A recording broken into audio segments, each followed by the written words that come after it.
네, 계속해서 중동 사태 42일째 상황 전문가들과 함께 짚어보겠습니다. 네, 김열수 한국군사문제연구원 안보실장, 두진호 국가전략연구원 유라시아 센터장 나와 계십니다. 어서 오십시오. 네, 안녕하십니까? 안녕하세요.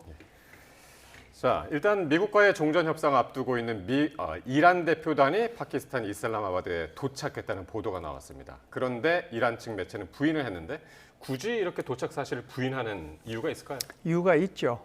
이유가 없으면 이제 부인할 이유는 없잖아요. 네. 사실상 휴전하자마자 이스라엘이 레바논을 공격을 해서 사실상 민간인들이 꽤 많이 돌아가셨지 않습니까? 예. 그러다 보니까 이 이란에서는 뭐라고 그러냐면 아니 휴전할 때 우리가 조건으로 내세운 게 영내 지역의 모든 분쟁을 다 종식시키는 건데 거기 레바논도 들어가는데 왜 여기다가 공격을 했느냐 예. 그 얘기거든요. 그러니까 이걸 공격 계속하면 나 이제 여기 회담 참여 안 하겠다 이렇게 얘기를 했단 말이죠. 그런데 이제 트럼프 대통령의 말이 이게 이제 네타냐후 총리하고 전화를 통하면서 이렇게 번복이 되는 과정을 거치잖아요. 처음에는 전화 통하고 나서 이거 원래는 그 레바논은 포함이 안 된다. 이란하고 미국과 이스라엘 간의 전쟁이지 레바논은 그쪽이 없다라고 얘기를 했다가 네. 사태가 좀 심각해지니까 다시 이제 네타냐후 총리한테 이게 자제해라라고 전화를 한 그랬죠. 거거든요. 그러다 보니까 이제 이게 워낙 심하거든요. 그러니까 트럼프 대통령 입장에서 보면 이게 자칫 잘못하면 정말 엄청난 노력을 기울여 가지고 겨우 협상장으로 데리고 왔는데 여기서 이제 이게 무산이 되면 지금 이제 그 뒤에 출구가 별로 안 보인단 말이죠. 그러니까 이제 네타냐후 총리한테 전화를 했던 거고요. 그러다 보니까 이제 이란대로 끝까지 버티는 거죠. 설령 도착했다고 하더라도 아직 도착하지 않았다. 이렇게 이제 얘기를 함으로써 이제 끝까지 이스라엘이 레바논에 대해서 공격을 하지 못하도록 하는 그런 이제 목적이 있었기 때문에 그렇게 계속 연막 전술을 피웠다 이렇게 볼 수가 레바논 있죠. 공습에 대한 신경전. 그렇죠. 이게 이제 시작 전부터 있는 거네요. 네. 네, 이렇게 협상 들어가기도 전인데 좀 말이 다른 상황이거든요. 이 분위기 어떻게 보고 계세요? 일단 이란은 도착해 있는 것 같습니다. 지금 우리 한국 시간으로 밤 9시 55분이니까 예. 파키스탄 이슬라마바드 시간으로는 대략 한 4시 55분 정도가 되겠습니다. 아마 한국 시간으로 예.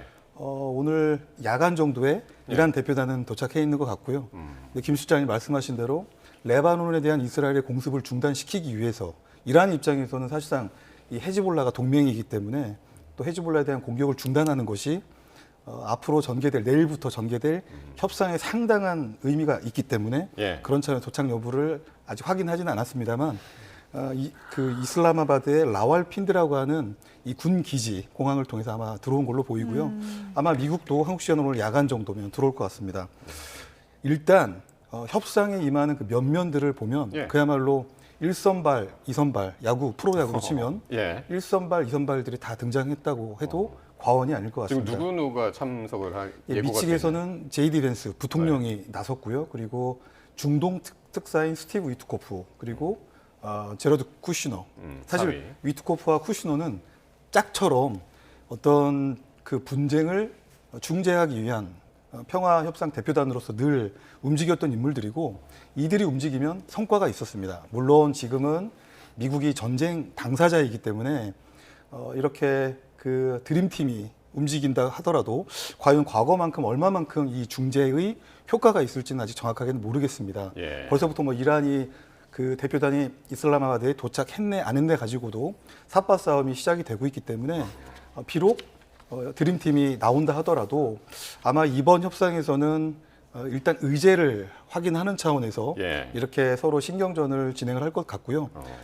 지난한 협상의 과정을 통해서 의제에 대한 상호 간의 어떤 최소한의 공감대를 만들어가고 어려운 의제에 대해서 하나씩 이렇게 마치 도장을 깨가면서 이견을 좁혀가는 그런 과정으로 이어지지 않을까 생각합니다. 그러니까 미국에서는 진짜 원투펀치 지금 말씀하신 대로 스티브 위커프 특사하고 제러드 쿠시너가 원투펀치에다가 이제 그 이끌고 가는 이제 단장이 이제 제이드 벤스가 이제 가는데 이란에서는 누가 나옵니까? 예, 이란에서는 지금 갈리바프 국회의장이죠. 국회의장하고 아라그치 외무부 장관 나오고요. 네. 그리고 이제 한 명이 더 간다라고 하면 누가 갈지는 모르지만 어차피 이제 3대3 정도로 비율을 맞춘다고 할 때 국가안보실장에 해당되는 줄 가르드, 라리자니의 후임이죠. 아마 이 사람이 가게 될 건데 그렇다라고 하면은 이제 미국이나 이란에서 내보낼 수 있는 이제 최고의 사람들을 내보낸다 이렇게 볼 수가 있고요.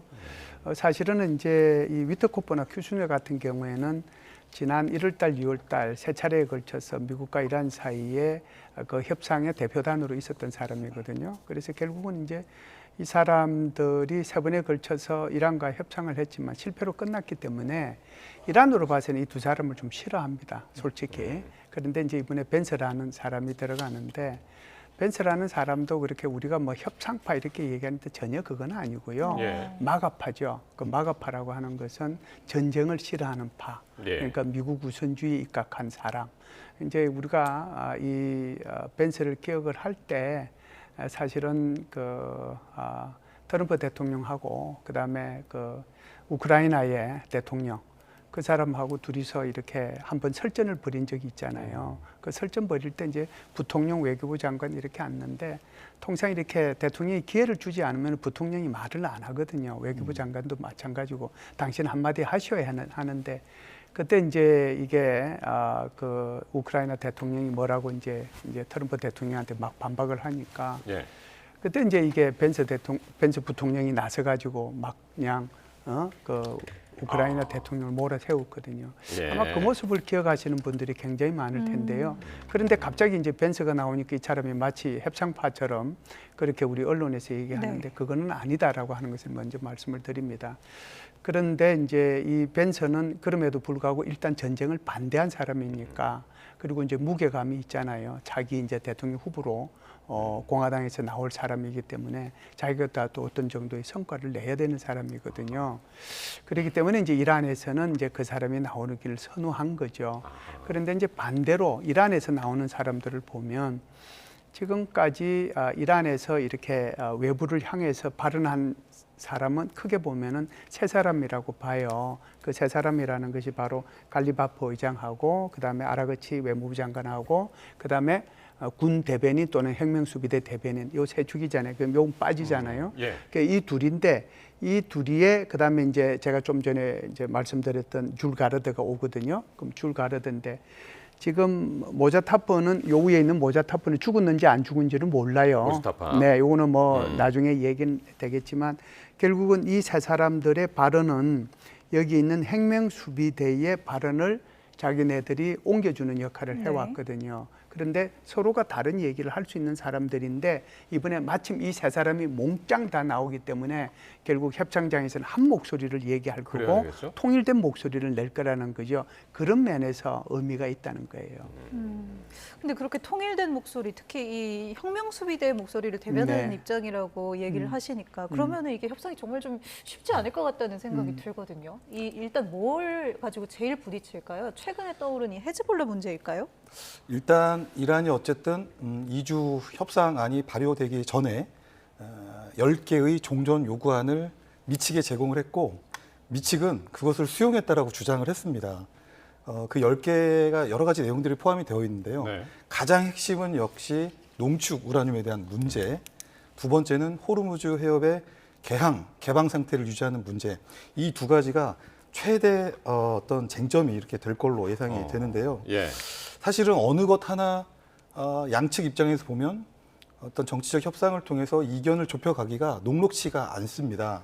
그리고 좀 전에 제가 도장 깨기식으로 이렇게 하나씩 이제 이것들 협상을 통해서 해결해 나갈 수도 있다고 말씀을 드렸지만 10개가 농축 우라늄과 그리고 호르무즈 해협 개방 상태를 유지하는 것과 나아가서 미국과 국제사회의 대이란 경제 제재 해제와 모든 것들이 다 연계되어 있기 때문에 사실 어느 하나를 이렇게 해결한다고 해서 나머지를 또 해결할 수 있냐 그런 또 차원이 아니기 때문에 사실은 시작부터 굉장히 난도가 높은 그런 협상이다. 그래서 아마 트럼프 대통령이 그리고 이란의 최고 지도자가 나서지 않는 수준에서 정말 최고 지도자들을 움직여서 예. 큰 틀에서 필요한 부분들은 합의를 하고 탑다운식으로 좀 진행을 하기 위해서 이렇게 제이디 벤스 부통령 그리고 사실상 이란 혁명 수비대의 메시지를 받아서 이 협상을 이제 진두지휘할 갈리바프 이란의 뭐 최고 지도자는 아니지만 정치 지도자로서 이렇게 나온 것이다 볼 수가 있겠습니다. 예.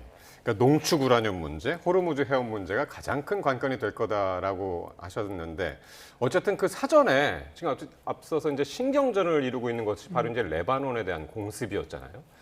그래서 트럼프 대통령이 네타냐후 총리한테 레바논 공습을 자제해달라는 그렇게 이제 요구를 했는데 네. 공개적으로 이렇게 이야기를 한 게 처음 아닙니까? 예, 우선 처음이고요. 예.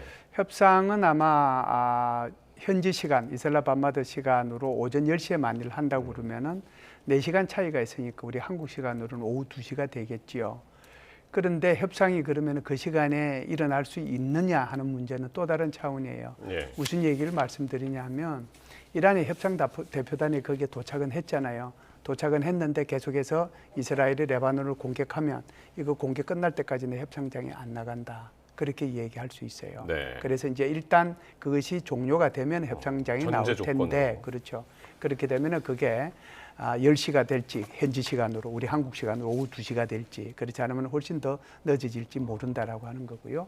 지금 질문하신 문제로 다시 되돌아가면 이렇게 이제 트럼프 대통령하고 이 네타냐후 총리하고 전화를 통해서 불협화음을 낸 것은 사실상 처음이라고 봐야죠. 우리가 이제 전쟁이 시작되고 나서 한 일주일 정도 후에 계속해서 이제 흘러나왔던 얘기가 이것은 미국의 전쟁이 아니고 미국이 전쟁을 결심한 게 아니고 오히려 네타냐후 총리의 설득에 의해 가지고 넘어간 전쟁이다. 예. 여기에 이제 사우디아라비아의 왕세자가 조금 이제 숟가락을 얹었을 뿐이다. 이제 그때 그래서 전쟁이 시작됐다라고 다 분석들을 하고 그랬거든요. 그랬죠.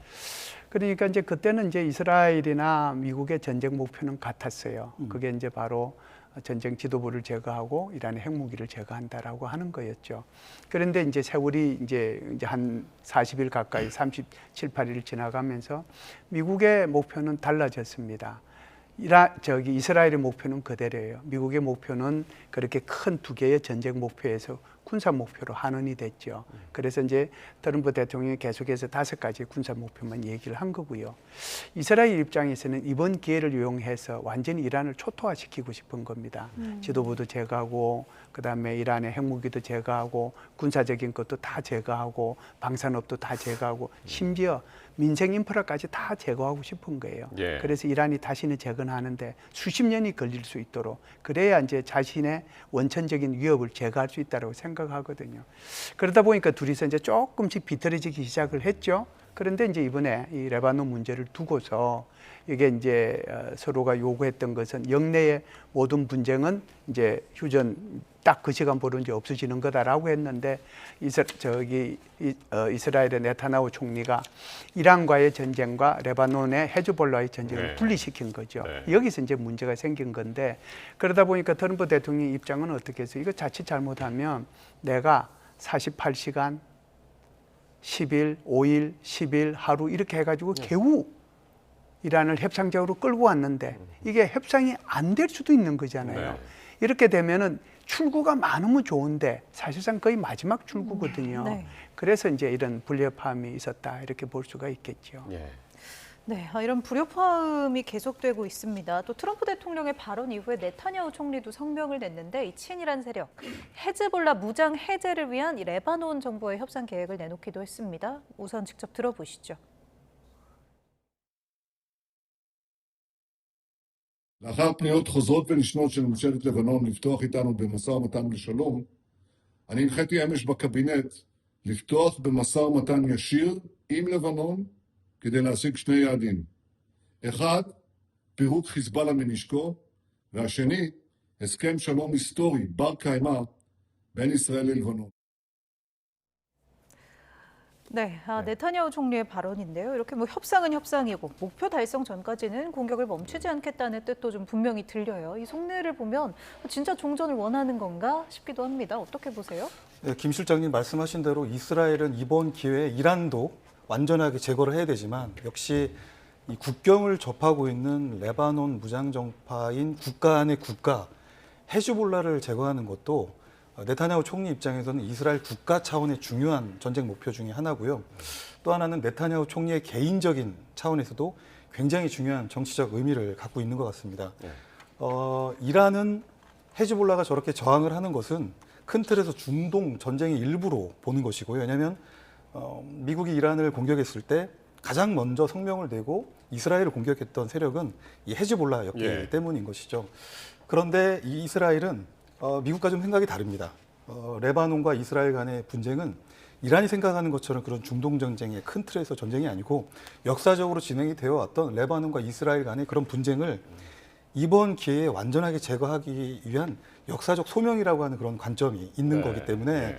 이런 측면에서 볼 때 결이 다르고 미국과 이스라엘의 전쟁 목표가 일정 부분 다를 수는 있는 것입니다. 그래서 이제 그 2주간의 임시 휴전이라고 하는 이 기간을 트럼프 대통령 입장에서 어쨌든 그 불씨를 잘 살려서 예. 만들어진 협상 국면에서 어쨌든 성과를 달성에 최선을 다해야 되는데 이스라엘이 저렇게 여러 차례에 걸쳐서 베이루트와 그리고 레바논의 남부 지역에 대한 대규모 공격을 통해서 예. 이미 300명이 넘는 사망자가 나버렸고요. 수천 명의 지금 그러니까요. 부상자가 났기 때문에 예.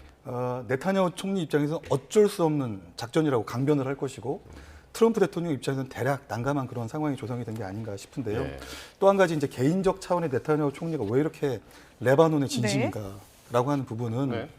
또 한 가지 사법 리스크도 들여다봐야 될 것 같습니다. 이미 본인의 뭐 사법 리스크. 네. 2019년으로 혐의가 있죠, 2019년으로 기억을 하고 있는데 뭐 사기, 배임, 뇌물 이런 것들로 인해서 세 건의 부패 사건으로 기소가 됐고 이스라엘 역사상 현직 총리로서는 최초의 이 피고인 대상이 된 겁니다.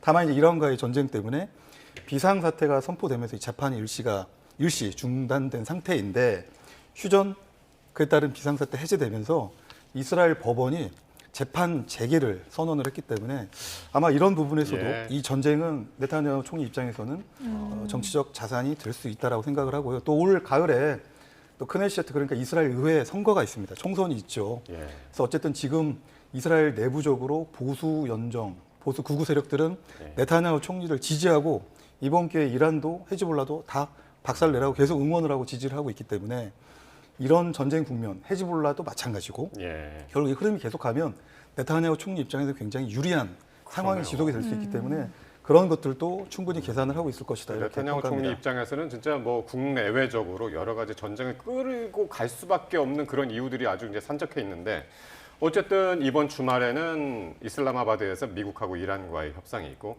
다음 주에는 미국 워싱턴 DC에서 이스라엘하고 레바논하고 이제 협상이 있단 말이에요. 어떻게 보면 이게 좀 순서가 좀 뒤바뀐 면도 없지 않은데 그 두 협상 어떻게 보시나요? 이제 이거는 이스라엘하고 레바논하고 협상은 이제 네. 미국의 강요에 의해서 이제 이루어진 거죠. 사실상 계속해서 이제 레바논에 있는 헤즈볼라를 이제 때리니까 그러지 말아라고 하고 둘이서 이제 협상을 해라라고 하거든요. 이것은 조금 연원이 있어서 제가 말씀을 드리는 것이 아마 시청자분들한테 좀 도움이 될 것 같습니다. 네. 2023년도 10월 달에 사실상 그 팔레스타인 하마스가 이스라엘을 공격하잖아요. 그러니까 이스라엘이 하마스를 공격하죠. 하마스를 공격받으니까 여기 있는 헤즈볼라가 이스라엘을 공격을 했어요. 네. 그러다 보니까 이스라엘이 다시 헤즈볼라를 공격할 수밖에 없잖아요. 그러니까 헤즈볼라라고 하는 것이 한 나라의 당이면서 그 당이 군사력을 가지고 있는데 그 군사력이 정규군보다 세다는 데 문제가 예. 있습니다. 그래서 그 군사력이 주로 어디에 위치해 있느냐 하면은 레바논의 남부, 이스라엘의 북부 여기에 위치해 있고요. 물론 이제 거기 주 핵심 지도부들은 베이루트에 있어요. 그래서 이게 이제 이스라엘이 공격을 해서 들어가서 그 레바논 남부에 있던 헤즈볼라를 다 티라니 강이라고 하는 그 강 북부까지 다 쫓아내었거든요. 예. 그리고 난 뒤에 이제 그때 당시에 그 협정을 체결을 했습니다. 그게 2024년도에요. 10월 달인가 협정을 체결했는데 누구랑 체결을 했느냐 하면 이스라엘하고 레바논하고 협정을 체결했어요. 여기 헤즈볼라가 아니라 헤즈볼라가 아니죠. 헤즈볼라는 그냥 레바논의 한 당일 뿐이에요. 예. 당이자 군사 조직이죠. 그러니까 여기 협상을 체결할 때 그때의 핵심 내용이 뭐냐면 헤즈볼라는 무장을 해제해야 해제한다. 된다. 그리고 이 레바논의 남부는 헤즈볼라 대신에 이 레바논의 정규군이 들어와야 된다. 이게 협상의 핵심이었어요. 그런데 이제 알다시피 그렇게 다 하리라고 생각을 했는데 세월이 지나 보니까 이번에 이란하고 이스라엘 전쟁을 하다 보니까 거기에 저항의 축인 하나인 헤즈볼라가 다시 이스라엘을 공격하거든요. 그럼 무장해제 안 시킨 거잖아요. 레바논 정부가 헤즈볼라를 지금 컨트롤할 수 없는 상황이잖아요. 힘들죠. 힘들죠. 예. 그거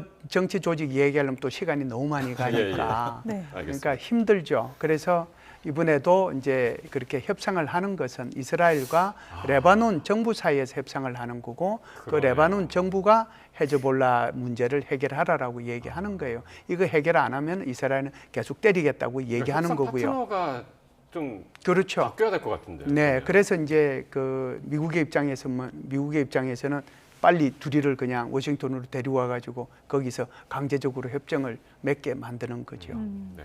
들으니까 협상했다는 이 명분만 쌓고 사실상 헤즈볼라에 대한 무장 해제는 좀 이루어지기 힘들 것 같다는 생각도 드는데요.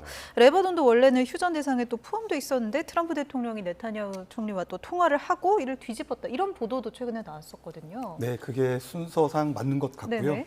사실 좀 전에 말씀드렸던 그 이란이 미치게 제안했던 종전 요구안 10가지 그 안에 이제 저항의 축에 대한 적대 행위를 완전하게 종식하는 것이 포함이 되어 있기 때문에 저항의 축이면은 이란뿐만이 아니라 헤즈볼라 들어가 있죠. 예, 후티반구 뭐 다 네, 들어가 있을 예멘 거잖아요. 후티반구도 들어가 있고 그래서 미국이 그것을 수용을 했다라고 또 이란 혁명수비대가 주장을 했기 때문에 이란 입장에서는 그렇게 해석을 했기 때문에 레바논에 대한 이스라엘의 공격은 있을 수 없는 건데 미국 혹은 이스라엘은 그런 입장이 아니다 보니까 지금 또 이 레바논 문제 뭐 정확하게는 이스라엘 변수 때문에 이제 내일부터 있게 될 이슬라마바드에서 역사적인 협상도 상당한 그 어떤 불확실성이 존재하는 겁니다. 예. 자, 아까 이제 고농축 우라늄 이 문제 말씀하셨습니다. 이게 핵심이 될 것이다 네. 말씀하셨고, 어쨌든 그 트럼프 대통령이 계속해서 이 고농축 우라늄은 제거할 수 있다, 제거해야 된다라고 이제 장담을 계속 해왔는데 사실상 아직까지도 그 고농축 우라늄이 어디 있는지도 지금 모른다. 이런 보도도 나왔습니다. 행방이 묘연하다는 보도죠. 예. 저는 뭐 이란 정부도 그게 어디 있는지 모르는 게 아닌가 이런 생각이 들 정도인데요. 예. 그러다 보니까 그렇게 정보력이 좋은 모사드나 그 미국에서도 아마 이거 정보력에 이제 아마 한계가 있는 것 같습니다. 그런 정보력을 알았다라고 하면 이제 상황이 좀 많이 달라졌겠죠. 네. 미국이 가지고 있는 핵 문제에 대해서는 크게 두 가지입니다. 하나는 60% 농축된 450kg의 이것을 이제 바깥으로 반출하는 거거든요. 그것이 미국으로 오면 좋고 아니면 IAEA라도 가야 된다라고 하는 게 기본적인 생각이고요. 두 번째는 그러면은 반대급부로 이란한테 얼마만큼의 핵 농축을 허용해 줄 건가. 상업용 핵 원자로의 농축 비율이 3 내지 5%거든요. 그 정도는 이제 반대로 해줄 수 있다라고 하는 건데 이 지금 헤즈볼라 죄송합니다. 이 이란의 입장에서 보면은 절대로 이거는 안 준다라고 하는 거잖아요. 그러다 보니까 그러면은 우리가 가서라도 탈취해 오겠다라고 하는 거거든요. 그런데 탈취해 오려면은 지금 우리 앵커님 질문하신 것처럼 어디에 있는지 모르잖아요. 예. 이것이 이제 이스파한에 있는 건지 나탄저에 있는 건지 포로드에 있는지 모를 뿐만 아니라 이것이 실제로 존재하는지 묻힌 예. 것은 아닌지 이게 450kg에 한꺼번에 있는 건지 분할해서 50kg 단위로 따로 돼 있는 건지 모른단 말이에요. 결국은 이 얘기는 이게 이란 쪽에서 말하지 않으면 모르는 수밖에 없잖아요. 그래서 예. 이란이 이걸 해야 되는데 미국은 여기에 아마 생명을 걸고 이것을 꼭 얻으려고 할 거고 대신에 다른 것을 양보할 가능성이 있습니다. 왜 그러냐 하면 트럼프 대통령 입장에서 어떤 생각을 가질까요? 미국 국민들한테, 미국 유권자들한테 보여줄 수 있는 것은 뭐겠어요? 전리품이 있어요. 그렇죠. 군사 목표 백날 때린 것 가지고 백날 얘기해봤자 그것은 아무런 감흥이 없어요. 결국은 미국 국민들한테 필요한 것은 450kg에 해당되는 60% 핵 농축된 거 그거 내가 가지고 왔다. 이로써 중동 지역의 평화를 가져왔고 세계의 NPT 체제를 지켜냈다. 이러면은 이것이 미국 국민들 또 세계의 전쟁의 정당성을 얘기할 수 있는 거거든요. 예. 그래서 이것이 트럼프 대통령의 11월 달 선거하고도 직접적으로 연관이 있기 때문에 아마 트럼프 대통령은 여기에 굉장히 집착을 할 겁니다. 조금 아이러니한 게 사실 이제 작년 6월에 뭐 12일 전쟁 네네. 그 얘기할 때 예. 그 전까지만 해도 IAEA 국제 원자력 기구가 요거를 컨트롤했었다면서요. 이란의 고농축 우라늄 말이죠. 감시와 사찰을 일부 했었고 네. 어떻게 보면 무기화시킬 수 있는 능력은 동결되었으나 네. 그것이 남아있는 농축 우라늄이 외부로 반출됐다라고 볼 만한 확실한 증거는 보이지 않는다. 이런 애매한 표현을 한 겁니다. 그러나 미국은 알고 있죠. 말씀하신 대로 이란이 이스파한, 뭐 나탄지 혹은 포르도 예. 혹은 제3의 장소에 이것들을 분산 배치해서 언젠가 지금은 평화적으로 농축 우라늄을 이용하겠다라고 이 종전 10가지 요구안에 집어넣긴 했습니다만 알 수 없는 겁니다. 그 이유 때문에 트럼프 일기 때 JCPOA라고 하는 이른바 이제 이란 핵 협정을 파기했던 이유도 이란의 기회를 줬고 국제사회가 그 기회를 이행하는 것에 대한 나름대로 당근책도 줬는데 역시 3.67% 수준에서 이것을 평화적으로 이용하게 동결하는 게 아니고 예. 60%그 이상까지 만들어서 결국은 핵 무기화할 수 있는 적대적인 의도를 가지고 있기 때문에 이참에 이제 이것을 제거해야 된다라고 하는 미국의 명확한 전쟁 목표가 존재하는 것이죠. 근데 그렇다고 이게 지상군을 투입하자니 확전 위협이 너무 커지고 그러면 정보기관의 이 정보력으로 정확한 위치 파악을 해서 뭐 공습 같은 방법으로 제거를 해야 될 텐데 그게 사실상 가능할까 궁금해요. 사실 공습은 이미 부족하지 않게 이란과 이스라엘 연합군이 그 표적을 공유하면서 질적, 양적 우위를 가지고 엄청나게 지금 사실은 물량 공세를 했습니다. 이 정도면 핵물질 그리고 핵물질을 유지하고 어떻게 또 가동시키는 네. 인프라 그리고 그것들을 관리하고 또 농축 우라늄과 관련된 기술자들의 지식과 능력을 동결시키는 데 있어서 사실은 목표를 달성을 했어야 되는데 예. 피트 헥스 미 전쟁부 장관도 이런 얘기를 합니다. 필요하면 들어가서 가져오겠다. 네. 그 얘기는 아직 농축 우라늄을 확보하지 못했다라고 하는 그렇죠. 가능성을 네. 전제로 하고 있기 때문에 말씀하신 대로 명확한 전쟁 목표를 달성하기 위해서는 들어가서 사람이 네. 꺼내와서 눈으로 확인하고 그것을 전 국제사회에 알릴 때라야지만이 미국은 그들이 제시했던 전쟁 목표, 이란의 임박한 위협, 핵 위협을 제거할 수 있는 겁니다. 그러나 지난번에 이제 미 조종사죠. F-15 조종사가 이제 한 명 구출 작전 과정에서 이란은 그것을 미국이 이중 목적을 가지고 접근을 했을 네네. 것이다. 예를 들면 이스파한에서 농축 우라늄을 반출하기 위한 제한된 지상 작전, 제한된 특수 작전을 했으나 그것마저 실패했다라고 주장을 하고 네. 있는데요. 그것도 좀 신빙성이 아주 없어 보이지는 않습니다. 그러나 여전히 성공 가능성이 희박하기 때문에 네. 그리고 미국 입장에서도 반드시 필요한 작전인 것에는 분명하지만 너무나 많은 인명 피해, 부수 피해가 발생을 하게 되고 1kg의 농축 우라늄도 꺼내지 못한 상태에서 수십 명, 수백 명의 델타 포스나 정말 이런 팀6, 네, 팀6 네이비스들의 미군 특수 정예 병력들이 현장에서 인명 피해가 발생하게 된다면 제가 생각할 때 그 상태로 장대한 분노 작전은 예. 끝입니다. 미국의 엄청난 여론 때문에 트럼프 대통령이 상당한 정치적 비용 부과가 예상이 됩니다. 네, 알겠습니다. 농축 우라늄 문제가 협상장에서는 어떻게 이야기가 될지 궁금한데요. 어쨌든 협상장이 마련되는 이 파키스탄 이슬라마바드, 바로 이 파키스탄은 이 미국과 이란의 대면 협상을 주도적으로 중재하면서 그 위상을 한껏 올렸는데, 다만 이 협상이 실패할 경우에는 외교적 부담이 커질 수 있다라는 지적은 어떻게 보십니까? 우리가 그 남녀 이렇게 소개시켜주고 하는 걸 뚜쟁이라고 얘기하잖아요.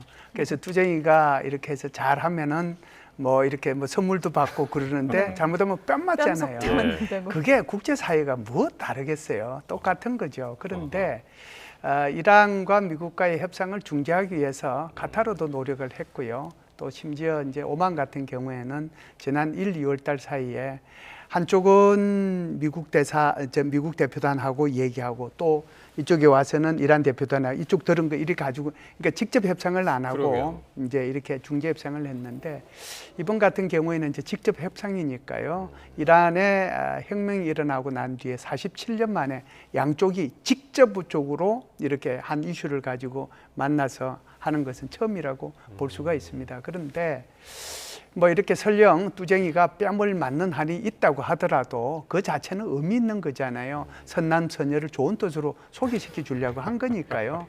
그래서 보면 이 파키스탄 같은 경우에는 뭐 중동 지역에 있지만 어찌됐든 뭐 여기에는 미군 기지가 없잖아요. 그렇기 그렇죠. 때문에 이란으로 봐서도 굉장히 의미 있는 중재자라고 이렇게 보는 거고요. 또 이란 입장에서 보면은 자기네들하고 900km에 이렇게 저기 국경선을 이렇게 대고 있거든요. 그리고 가장 많은 시아파는 역시 이란인데 이란 말고 전 세계에서 두 번째로 시아파가 많은 곳이 바로 파키스탄입니다. 그래서 여러 가지 이유로 봤을 때 그래서 의미가 있기 때문에 예. 여기에 파키스탄이 투쟁이 노릇을 했는데 설령 잘못되더라도 손해 볼 것은 없고 또다시 다른 곳에서 또 하면 되지 않겠는가라고 생각을 합니다. 예, 센터장님. 그 파키스탄 입장에서는 지금 엄청난 역사적인 그런 이 미국과 이란의 협상을 중재를 하기 때문에 엄청난 지금 준비를 하고 있습니다. 그래서 현지 시간으로 4월 9일부터 10일까지를 수도 휴일로 선포해서 협상 기간 동안에 수도 기능을 뭐 거의 사실상 제가 볼 때 이제 진공 상태로 이렇게 마련을 한 것이죠. 예. 그래서 오롯이 안정된 가운데, 안전이 확보된 가운데 예. 이 협상이 잘 진행되도록 그런 협상 지원에 집중적인 노력을 하면서 국가적인 네, 여건을 조성하고 있는 예, 그런 상황인데요. 미션이네요. 협상 장소도 아마 중요한 그런 화두가 될 것 같습니다.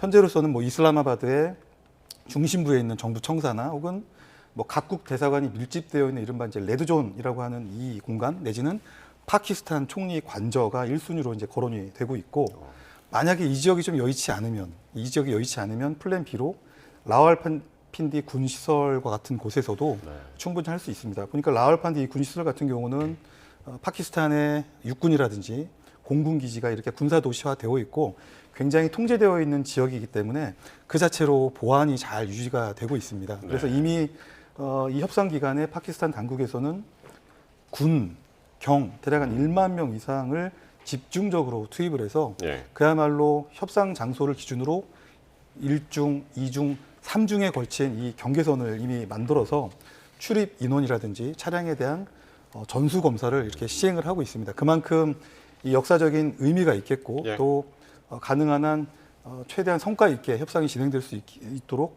파키스탄이 많은 노력을 기울이고 있는 상황으로 평가합니다. 네, 이렇게 파키스탄이 좀 실질적인 외교력을 보여줄 수 있을지 주말 상황 지켜보고요. 이 호르무즈 해협 이야기를 잠시 해보면 이런 상황인데 이 이란 새 최고 지도자는 이 호르무즈 해협의 관리 수준을 새로운 차원으로 격상하겠다고 직접 밝혔습니다. 직접 듣고 오시죠.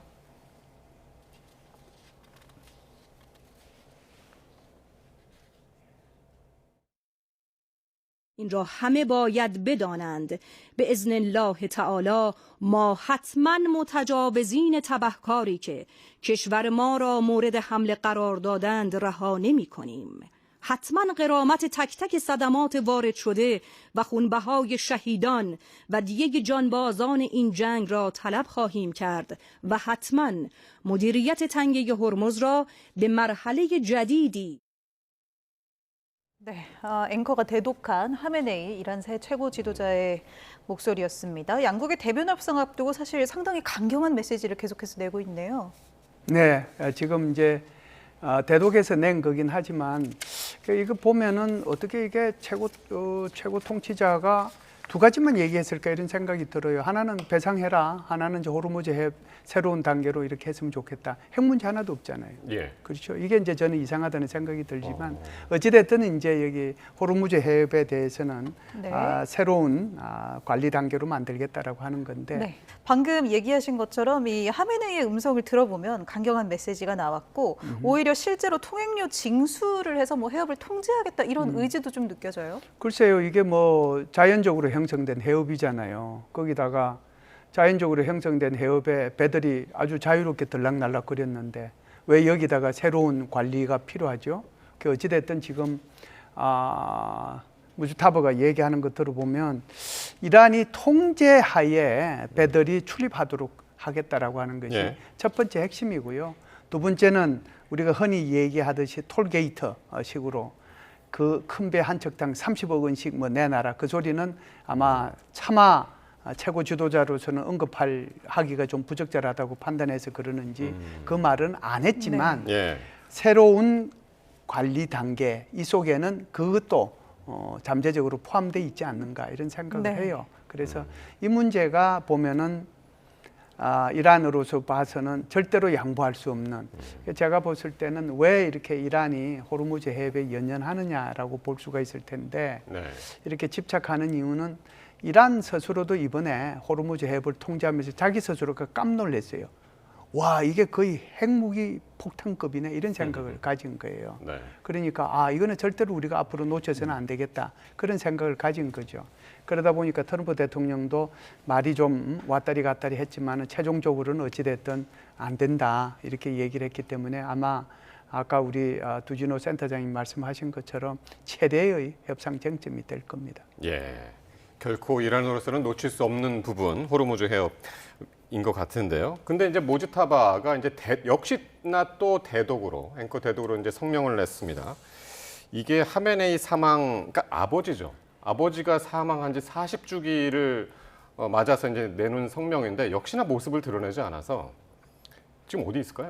일단 이제 일부 보도에 따르면 네.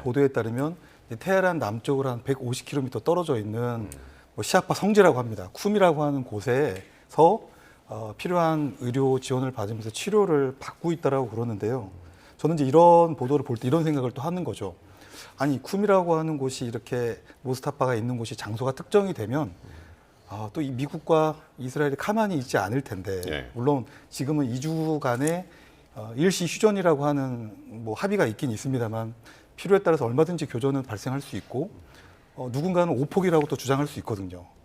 의도해서 그 지역을 타격했지만 예. 뭐 실수에 한 오폭 또 이렇게 주장을 할 수도 있는 상황이기 때문에 과연 이곳 시아파 성지인 쿰에 있을까 하는 의구심도 없지는 않습니다. 그러나 이제 이 쿰이라고 하는 그 어떤 종교적인 의미를 볼 때는 모스타파가 이곳에 있을 가능성도 있다라는 것이죠. 유년 시절에 이제 쿰이라고 하는 곳이 성직자를 양성하는 기관이고 관련 시설들이 있고 쿰도 청소년 시절에 이곳에서 신학교에서 이제 공부를 했고 또 관련된 성직자 엘리트들과의 그런 네트워크를 기반을 다졌기 때문에 예. 뭐 이곳에서 치료 시설이 있게 되면 충분히 치료를 받을 가능성도 있고요. 또 쿰이 갖는 이슬람 종교의 굉장히 중요한 의미를 갖는 그런 곳이기 때문에 네. 장소를 노출시켜도 미국이나 또 이스라엘이 함부로 공격하지 않을 가능성도 있으니 뭐 그것을 일부러 좀 노출시킨 측면도 없지 않아 있겠다 이렇게 예. 평가합니다. 알겠습니다. 자, 미국과 이란과의 협상이 이제 얼마 남지 않았습니다. 현지 시간 11일인데 우리랑 이제 4시간밖에 차이 나지 않기 때문에 이르면은 우리 내일 오후에 이제 시작이 될 것 같은데요. 관련 소식들 두 분과 말씀 나눴습니다. 네, 두 분 말씀 들었습니다. 김열수 한국군사문제연구원 안보실장 그리고 두진호 국가전략연구원 유라시아 센터장 함께했습니다. 두 분 고맙습니다. 고맙습니다.